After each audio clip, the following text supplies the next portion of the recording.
Ladies and gentlemen, boys and girls, thanks for watching another episode of the Engine Room Podcast brought to you by tokenmetrics.com. Today's Monday, March 21st. Jacob is back from vacation. What's up, Jacob? Hey, Dylan. Happy to be back and back in the crypto space. Yeah, right on. We're going to go straight from you being on vacation to talking about crypto and NFTs again. Yeah. One of the things we want to talk about today is definitely ApeCoin. So this is the native token of the Bored Ape Yacht Club. It has gone up in value. It has gone down in value. Jacob, why do these guys need a cryptocurrency? Correct. They already have the coolest NFTs in the world. Yeah, right? they have maybe the blue chip collection of NFTs, which is the Bored Ape Yacht Club, plus the two spin-off collections, Bored Ape Kennel Club and Bored Ape Mutant Club.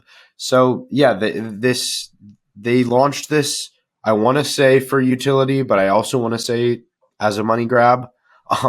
So it wasn't actually launched by Yuga Labs, who's the creator of Bored Ape Yacht Club. It was launched by ApeCoin DAO, which is a governing body which all ape holders are members.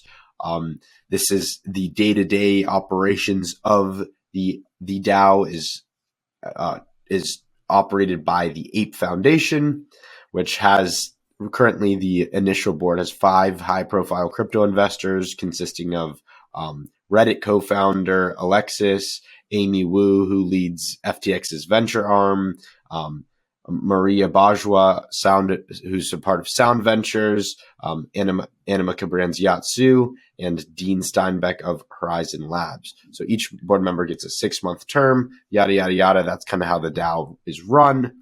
So kind of some. I love how you just said Reddit co-founder Alexis, as so that you didn't have to say his last name. Ohanian. I think let's yeah. But anyway, that's not super important. Really, let's get down into the nitty gritty of what this ApeCoin is. So Yuga Labs or ApeCoin DAO is launching the Bored Ape metaverse called The Other Side, which is coming in April, where ApeCoin is going to be the digital. Where it's going to be the native token. That's really all we know of the utility so far. It's a governance for some DAO that they kind of created to create this coin. So it's a little cyclical there. And then there's also a coming metaverse in April called The Other Side. Just announced today, Time Magazine said that the ApeCoin can be used as a digital used to pay for their digital subscriptions. So that's maybe one more utility.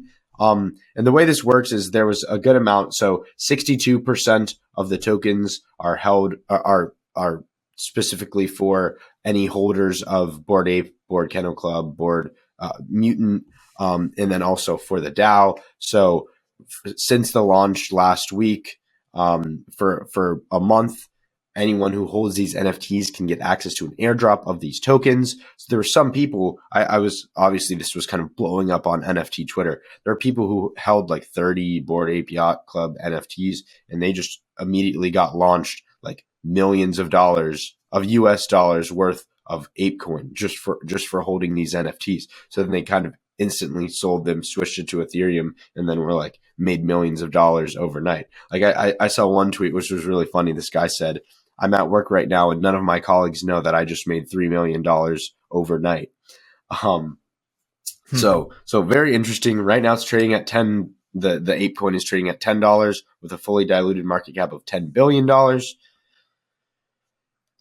and Shiba Inu are worth more, obviously with no utility, but $10 billion for the blue chip NFT project. Is that too much? Is that too little? I have no idea. It's just a really big, scary number.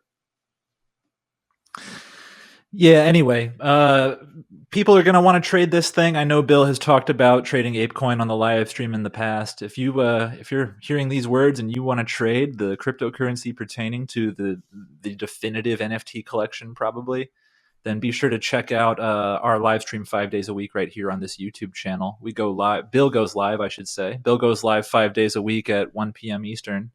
So if you're watching us on YouTube and you want to know when we go live next, you can hit that bell and you will be in the know.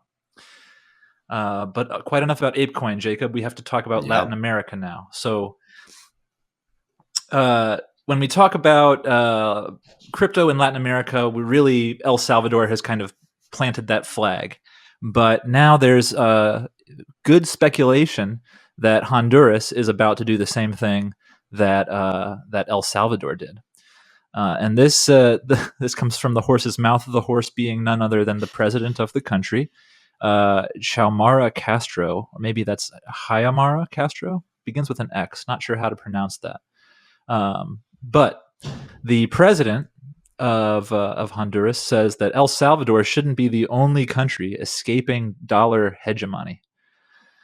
Castro also emphasized that it was the right of Honduras to move towards the first world, sources said, although the information was still unconfirmed at the time of publication.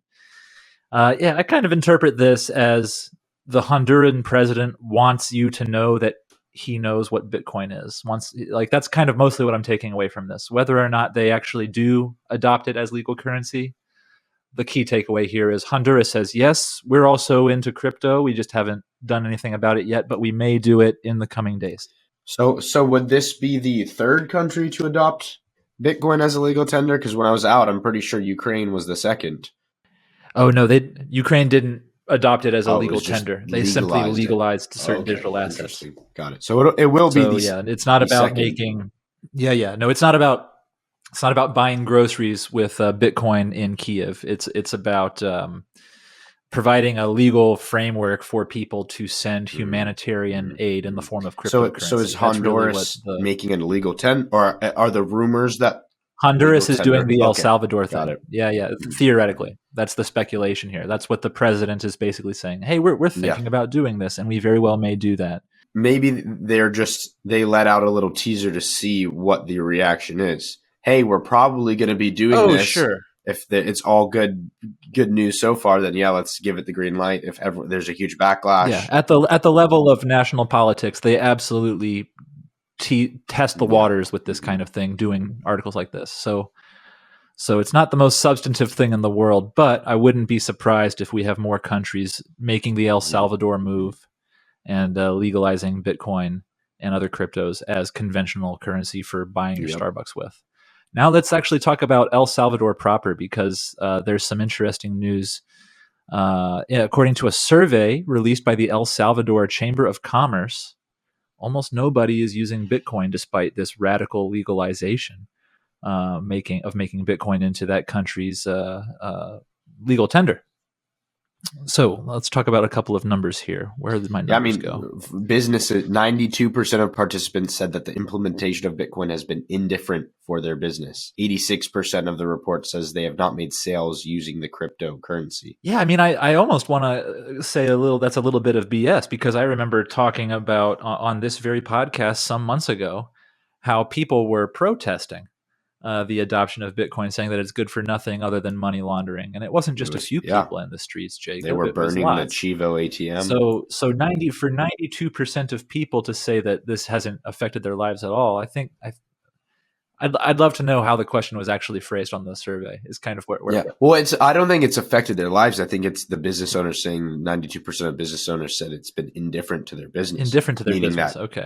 Meaning that people are just not using Bitcoin. They're still using either US dollars or well, here's another good number from that survey. 85% of the companies that were surveyed have never executed a Bitcoin transaction in El Salvador.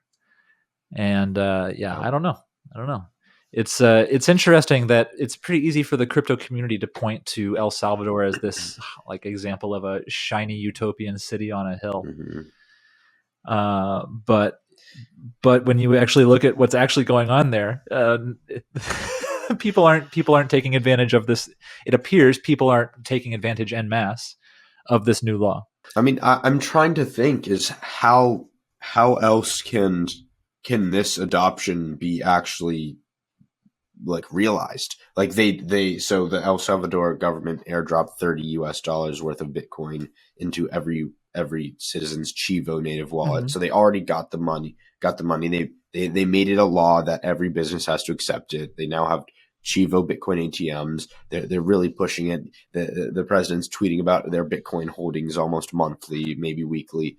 How else does a country get its citizens to actually use Bitcoin or another cryptocurrency? Is it education starting at a young age? Is it maybe more of a totalitarian kind of method of just saying nothing's allowed but Bitcoin, so you can't use US dollars, how else would it work? I'm trying to kind of wrap my brain around that. So 3 words come to mind: education, patience, and design. That's why I kind of admire Michael Saylor, is because for being a person locked in a human body, he seems able to project his mind many, many, many decades into the future. So if you take a multi-decade track with this stuff and just kind of have faith that it's going to work out in the end, I think that's one of the secrets.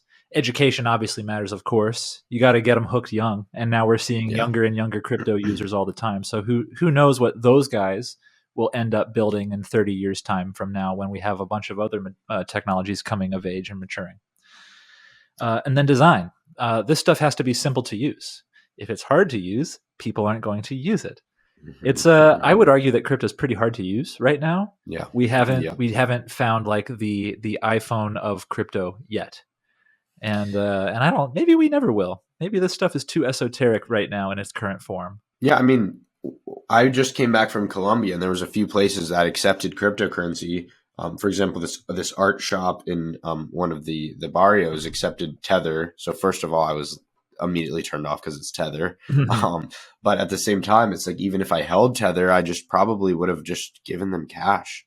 And I hate to be like working in the crypto space and being a crypto analyst and being like, well, I'd rather just use the Colombian pesos than pull out my phone, scan a QR code, make sure the transaction goes through. They make sure the transaction goes through, yada, yada, yada, rather than I can just take my card, tap it, and it's done, or pull out cash. Like it's 1 to 2 steps rather than 6 steps. And maybe what you're saying is the implementation. We need to find something that makes it 1 step. I just take my phone and just touch it to some reader, and it instantly sends the right amount of Bitcoin or Tether or USDC. Yeah, we'll get there in time. It's still early day. Like, I get a little sick of this quote I hear all the time about how we're so early, bro. We're so early, whether we're talking about crypto in general or a specific NFT project. If you have to reassure yourself that you're early, then it sounds like you might have made a low conviction You bought investment. the top. Yeah. So yeah, I don't know.